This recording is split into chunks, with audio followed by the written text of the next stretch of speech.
गुरु प्यारी संगत जी, राधा स्वामी जी, साथ संगत जी, कभी कभी एक नेक काम आपकी पूरी जिंदगी बदल सकता है। आज की साखी एक ऐसे गरीब और सच्चे इंसान की है जिसने बिना किसी स्वार्थ के एक साधु की जान बचा ली और बदले में उसे जो मिला वो किसी चमत्कार से कम नहीं था। लेकिन क्या हर कोई उस नेकी का हकदार होता है? आइए सुनते हैं एक चमत्कार साखी। साथ संगत जी, शंकरपुर गांव के एक कोने में रहमदीन नाम का एक गरीब किसान रहता था। उसकी जिंदगी संघर्षों से भरी हुई थी। बचपन से ही गरीबी ने उसका पीछा नहीं छोड़ा था। उसने अपने माता पिता के इलाज करवाने के लिए साहूकार से कर्जा लिया था, पर बदकिस्मती से उसका पिता बच नहीं सका। घर में अब उसकी बूढ़ी माँ थी जिसकी दोनों आंखें खराब हो चुकी थी और वे देख नहीं सकती थी। रहमदीन की शादी को लगभग 8 साल बीत चुके थे, लेकिन संतान का सुख अभी तक उसे नहीं मिला था। रोज की तरह उसे दिन भी रहमदीन मजदूरी करने के लिए खेतों की ओर जा रहा था। उसकी पत्नी निर्मला ने उसके पानी के लिए बोतल पकड़ाई। बोतल पकड़ाते हुए कहा कि यह लीजिए पानी की बोतल, रास्ते में बहुत गर्मी है, ध्यान से जाइएगा। रहमदीन ने कहा, लेकिन भाग्यवान तुमने मेरे लिए खाना नहीं दिया। निर्मला बड़ी उदास होकर कहने लगी, घर में अनाज का एक दाना नहीं बचा है, बस एक रोटी रखी थी बासी, वे मैंने मां के लिए रख दी है। रहमदीन कहता है कि कोई बात नहीं, मजदूरी करने के बाद मैं कुछ राशन वापसी आते हुए ले आऊंगा। रहमदीन पानी की बोतल लेकर निकल जाता है अपने घर से।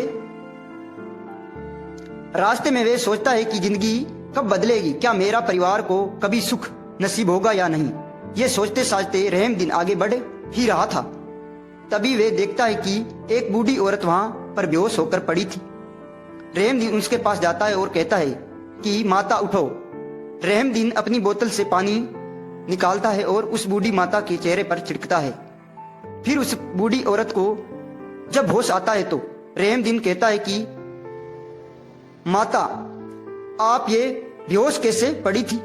उस बूढ़ी औरत ने कहा कि बेटा, मैं अपने बेटे और बहू के घर जा रही थी उनसे मिलने के लिए, फिर अचानक मुझे जोर से प्यास लगी, शायद प्यास के कारण मैं बेहोश हो गई थी। रहमदीन ने कहा कि अम्मा, आप यहाँ यह पानी की बोतल लीजिए और अपने पास रख लीजिए, रास्ते में अगर आपको प्यास लगे तो पी लेना। बूढ़ी औरत ने कहा कि बेटा, तुम्हारे बहुत बहुत धन्यवाद, भगवान तुम्हारी हर इच्छा को पूरी करे। इतनी गर्मी में भला कोई व्यक्ति किसी को अपना पानी की बोतल नहीं देता है, तुमने मेरी बहुत मदद की है। रहमदीन कहता है कि ठीक है अम्मा, फिर मैं काम पर चलता हूँ, तुम अपना ख्याल रखना, और हाँ, गर्मी में जब भी बाहर निकलो तो पानी की बोतल हमेशा साथ में रखना। दोस्तों, रहमदीन बहुत ही दयालु किस्म का आदमी था। वे जब भी किसी को मुसीबत में देखता तो अपनी जान की परवाह किए बिना उसकी मदद कर दिया करता था।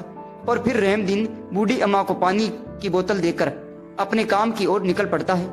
तभी उसे रास्ते में साहूकार मिल जाता है जिससे उसने अपने पिता के इलाज के लिए कर्जा लिया था। रहमदीन को देखकर साहूकार कहता है कि तू मेरे पैसे कब दे रहा है?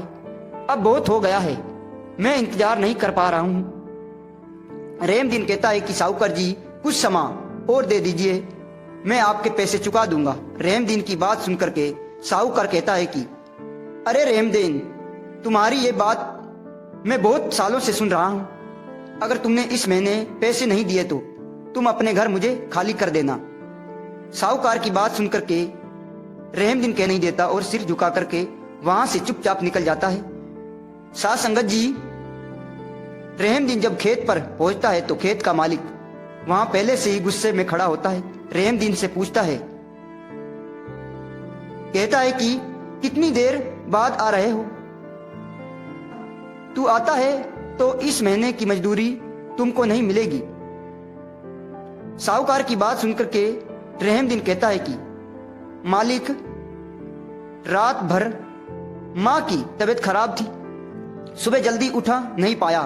खेत का मालिक कहता है कि मुझे बहाना मत सुनाओ, पिछली बार गेहूं के फसल बड़ी अच्छी हुई थी, अब मक्के की भी फसल शानदार होनी चाहिए। रहमदीन कहता है कि जी मालिक, मैं पूरी मेहनत करूंगा।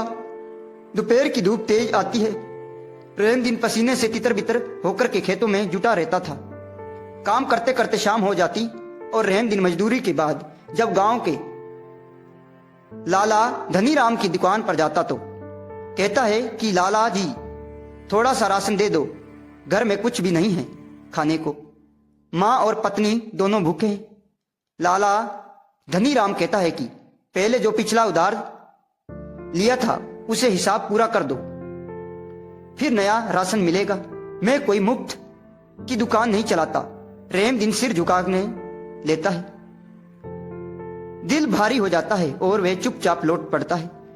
पैरों में थकान, कंधों पर बोझ और मन में निराशा लिए हुए रास्ते में रहम दिन खोया खोया सा चलता हुआ जंगल की ओर मुड़ जाता है। वहां एक साधु बाबा बैठा हुआ था, तपस्या कर रहा था। रहम दिन दूर से खड़ा होकर के देखता है। तभी एक सांप बाबा को काटने के लिए उनके ओर बढ़ता है तो रहम दिन खड़ा होकर के उस सांप को हटाने की कोशिश करने लगता है, लेकिन सांप उसे काट कर वहां से भाग जाता है। रहम दिन दर्द से कराते हुए गिर पड़ता है और थोड़ी देर के बाद साधु बाबा की तपस्या जब टूट जाती है, वे रहम दिन को जमीन पर पड़े देखता है और अपनी शक्ति से रहम दिन को ठीक कर देता है। साधु बाबा कहता है कि रहम दिन, तुमने मेरी जान बचाई है, मैं तुम्हारा कर्जा कभी उधार नहीं सकता। मांगो जो चाहिए, आप मुझे वरदान मांग लो। साधु की बात सुनकर के रहम दिन कहता है कि बाबा, मेरी जिंदगी में इतने कष्ट हैं कि एक वरदान से सब नहीं सुलझ सकता।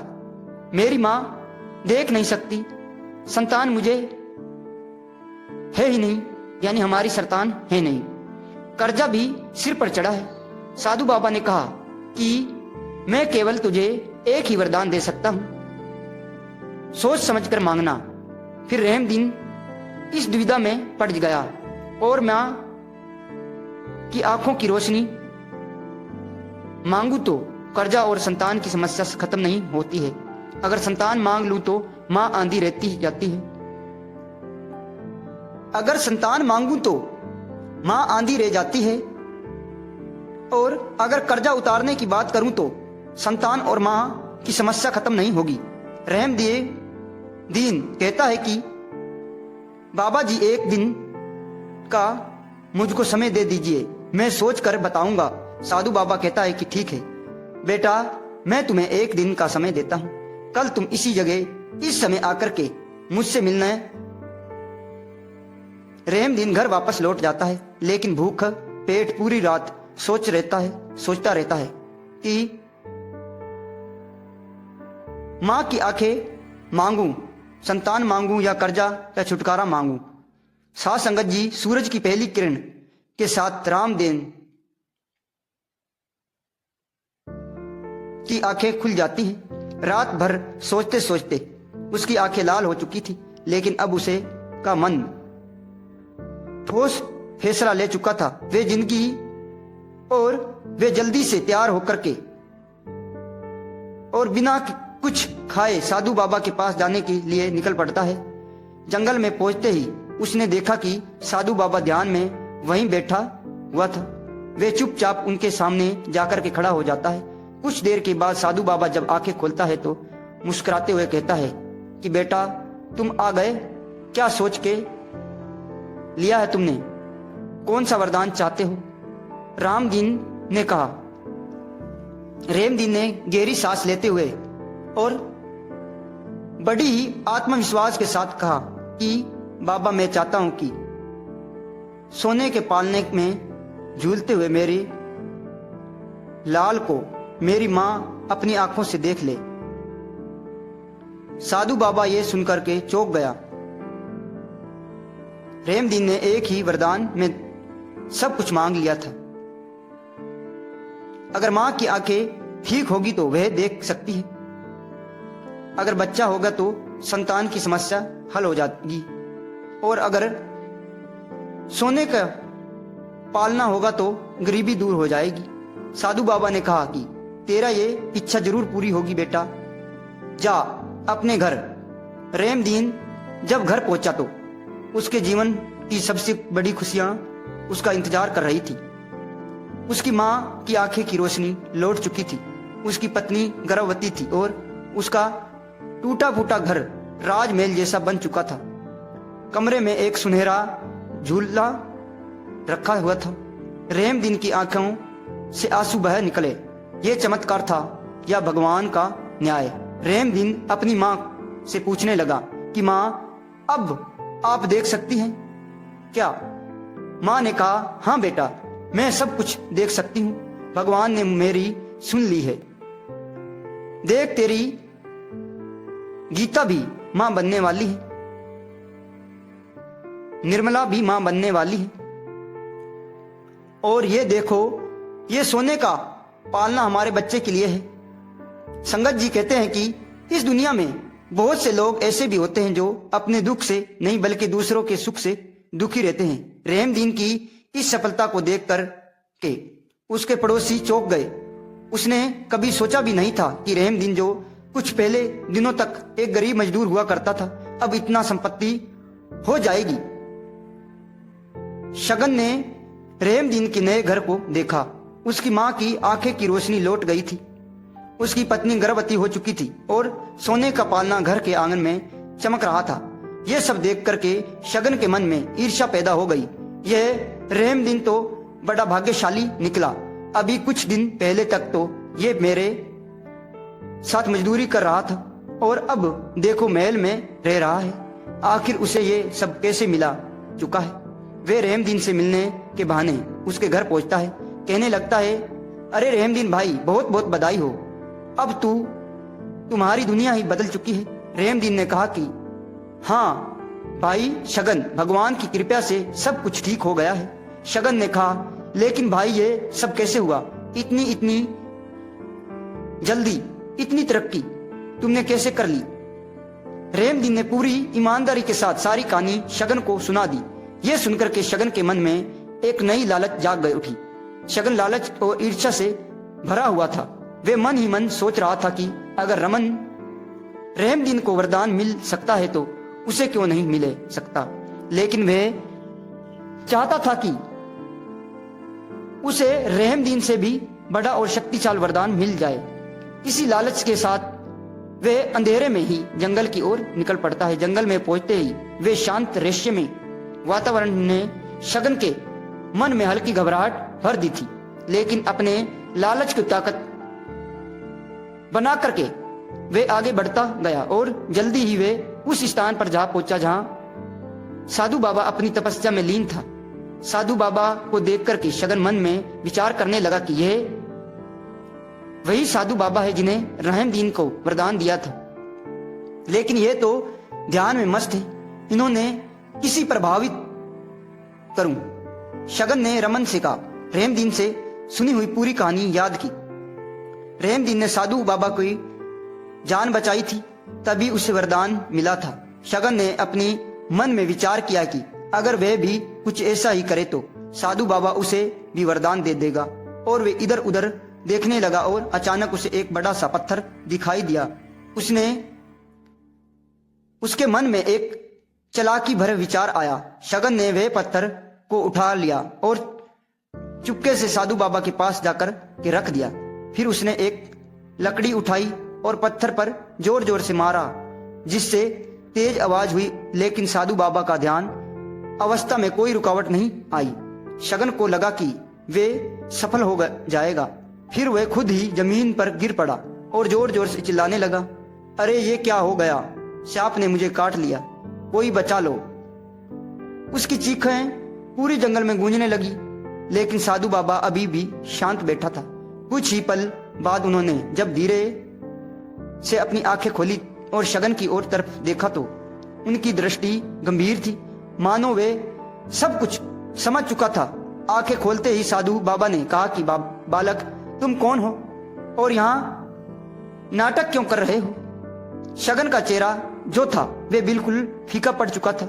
इस तरह से साधु बाबा ने सब समझ चुका था कि यह कैसा बहाना बना रहा है, यह किसी चालाकी कर रहा है। साधु बाबा तुरंत उसको पहचान गया और उसके छल को भी पहचान गया।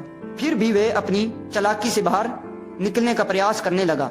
अरे ये क्या हो गया? सांप ने मुझे काट लिया, कोई बचाओ, मैं बहुत तकलीफ में हूँ। मैंने सुना था कि आपने रहम दिन की मदद की थी, इसलिए मैं आपके पास आया हूँ, मुझे भी वरदान दे दीजिए। बाबा शगन की बात सुनकर के साधु बाबा ने कहा कि बालक, तुम्हारे शब्दों में सत्य की कोई सुगंध नहीं आ रही थी। रहमदीन का हृदय बिल्कुल निष्कलंकित था। उसने बिना किसी स्वार्थ के मेरी रक्षा की, लेकिन तुम्हारे मन में लोभ और छल की अग्नि जल रही है। तुमने अपने माया से मुझे धोखा देने की प्रयास किया है। क्या तुम सोच सकते हो कि एक साधु जो ध्यान में लीन है वे कुछ नहीं जानता? साधु की इस बात को सुनकर के शगन की सांसें तेज हो चुकी थी, उसके शरीर में घबराहट दौड़ चुकी थी, लेकिन अब वह अभी भी अपनी चालाकी से बचने की कोशिश में था। मैंने कुछ भी गलत नहीं किया। मैं भी अपनी मदद करने की कोशिश किया। कृपया करके मुझे वरदान दे दीजिए, मैं भी अमीर बनना चाहता हूँ। साधु बाबा हल्के से मुस्कुराया, लेकिन उनकी मुस्कान में करुणा नहीं बल्कि चुनौती छिपी हुई थी। बालक, वरदान के केवल उन्हें ही मिलता है जिनके हृदय शुद्ध होता है। तुमने छल किया है और छल का फल कभी भी सुखदायक नहीं होता। तुमने सिर्फ ध्यान और विभव के लिए यह प्रयास किया है, लेकिन ध्यान रखना, लोभ मनुष्य को अंधकार में धकेल देता है। शगन अब पूरी तरह से होश में आ गया था। उसकी चालबाजी पकड़ी जा चुकी थी, लेकिन फिर भी उसकी हिम्मत नहीं टूटी थी। वे बाबा के चरणों में गिर गया। बाबा, मैं आपसे क्षमा चाहता हूँ, मुझे माफ कर दीजिए। मैं अब कोई छल नहीं करूंगा, लेकिन कृपया करके मुझे भी वरदान दीजिए। साधु बाबा ने अपनी आंखें बंद कर ली और कुछ देर तक ध्यान में चला गया। फिर उन्होंने जब अपनी आंखें खोली तो बड़ी करुणा में दृष्टि से शगन को देखा। क्षमा करना मेरा धर्म है, लेकिन तुम्हारा हृदय अभी भी लोभ से भरा हुआ है बेटा, इसलिए मैं तुम्हें एक चेतावनी देता हूं। तुम्हारे कर्मों का फल अवश्य मिलेगा, लेकिन वे तुम्हारे इच्छा के अनुसार नहीं होगा। जाओ, अपनी जीवन में सच्चाई और मेहनत को अपनाओ, तभी तुम्हारे लिए कुछ अच्छा संभव होगा। शगन समझ जाता है कि बाबा उसको कोई वरदान नहीं देगा, इसलिए वे बड़बड़ाते हुए वहां से चला जाता है। मगर उसके मन में अभी भी लालच भरा हुआ था। वे मन में ही सोचने लगा, मेरा तो बाबा ने एक ने सुनी, लेकिन रहमदीन ने को तो सब कुछ मिल गया। रहमदीन से कम मेहनत तो मैंने भी नहीं की, फिर क्यों मुझे कुछ नहीं मिला? मैं अभी भी हार मानने वाला नहीं हूँ। बाबा ने हमारे वरदान नहीं दिया तो क्या हुआ, मैं खुद ही अपने किस्मत को बदल सकता हूँ।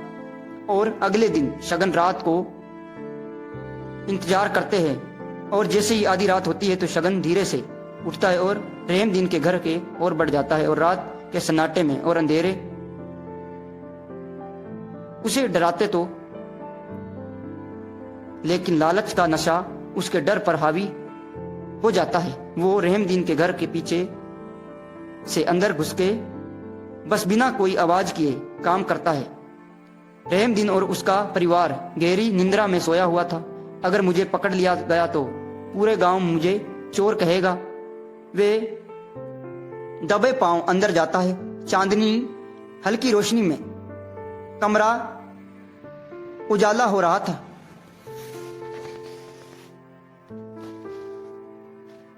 सोने का झूला साफ चमक रहा था। शगन की आंखों में हवस साफ झुलस रहा था। धीरे धीरे बड़ा और कांपते हुए हाथों से झूले को उठाने की कोशिश करते हुए जैसे ही झूला को छूता है, झूला हल्का कंपन करने लगता है। शगन घबरा जाता है, लेकिन फिर खुद को संभालता है। वे जल्दी से ही झूले को उठा करके चद्दर में लपेट लेता है और दबे हुए पांव से वह घर से बाहर निकल जाता है। सुबह ही जब रहमदीन की पत्नी ने झूले को नहीं देखा तो वे जोर से चिल्लाने लगी, अरे झूला कहाँ गया? रहमदीन की माँ कहती है कि क्या हुआ, झूला गायब हो गया, ये कैसे हो गया? बेटा, ये बहुत अनहोनी बात है। कोई इसे चुरा करके ले गया। गांव में हड़कंप मच गया। हर कोई सोचने लगा कि इतनी सुरक्षा के बावजूद सोने का झूला कैसे गायब हो गया। उधर शगन गांव से बाहर निकल चुका था। वे जल्दी जल्दी दूसरे गांव की ओर बढ़ रहा था। तभी उसके भी हाल में उसे बेच के अमीर बनना चाहता था। जब वे दूसरे गांव में पहुंचा तो उसके एक व्यापारी की दुकान दिखी और दुकान पर पहुंचकर शगन जो था उस व्यापारी से कहने लगा कि भाई, मेरे पास अनोखी चीज है, अगर अब तुम इसे खरीद लो तो तुम्हारी किस्मत चमक सकती है। व्यापारी ने कहा कि ऐसी कौन सी चीज है, जल्दी दिखाओ। शगन ने धीरे से झूले को बाहर निकाला। सोने के चमक देख के व्यापारी की आंखें फटी रह गई। वे देखता हुए ये कहने लगा कि अरे वाह, ये तो बड़ा कीमती है, लेकिन ये तुम्हारे पास कैसे आया? शगन ने कहा, ये मेरे पूर्वजों की निशानी है, मैंने इसे अपने घर में रखा था, अब इसे बेचना चाहता हूँ। व्यापारी को शक तो हुआ, लेकिन झूला इतना अनोखा था कि वे उसे खरीदने के लिए तैयार हो गया। जैसे ही व्यापारी ने झूले को हाथ लगाया और हाथ से अपने उठाया, अचानक झूला हवा में ऊपर उठ गया और तेज हवा में झूला कहने लगा, मैं रहमदीन का हूं, जिसने मुझे चुराया है उसे उसका बदला मिलेगा। व्यापारी और दुकानदार में बड़ा हुआ, सभी लोग डर से कांपने लगे। ये क्या था? ये तो श्रापित लग रहा है, मैं इसे नहीं खरीदूंगा। शगन ने जैसे ही झूला उठाने की कोशिश की, उसके पूरे शरीर में लाल लाल दाने निकल आए और भयंकर खुजली होने लगी। वे दर्द से कर उठा। बचाओ, ये क्या हो रहा है? झूला फिर हवा में उठा और आवाज आई, जिसका मैं हूं उसी के पास ले चलो, नहीं तो अनर्थ हो जाएगा। डर के मारे शगन झूले को लेकर दौड़ा पड़ा और सीधा रहमदीन के घर जाकर के पहुंच गया। रहमदीन और उसके परिवार अभी भी रो रहे थे। शगन ने कहा, रहमदीन भाई, मुझसे गलती हो गई है, लालच में मैंने ये झूला चुरा लिया था, लेकिन ये श्रापित है, मुझे माफ कर दो। रहमदीन ने कहा, तूने मेरे साथ विश्वासघात किया है, यह तो मेरे सौभाग्य था कि फिर भी तूने इसे चुरा लिया। शगन कहने लगा, मुझे माफ कर दो भाई, मुझसे बहुत बड़ी गलती हो गई है, मुझे बहुत दर्द हो रहा है। रहमदीन की मां ने कहा, बेटा उसे माफ कर दो, देखो ये पहले से ही सजा पा चुका है। रहमदीन ने गहरी सांस ली और बोला, अगर सच में पश्चाताप है तो फिर कभी किसी के धन पर बुरा नजर मत डालना। शगन ने रोते हुए माफी मांगी। तभी झूला वापस अपनी जगह पर जाकर के चमकने लगा और शगन के शरीर से सारे दाने गायब हो गए। गांव के लोगों भी ये देखकर हैरान थे कि किसी तरह से सत्य और ईमानदारी की हमेशा जीत होती है। रहमदीन और उसका परिवार फिर से खुशी खुशी अपने जीवन में आगे बढ़ने लगा। रहमदीन की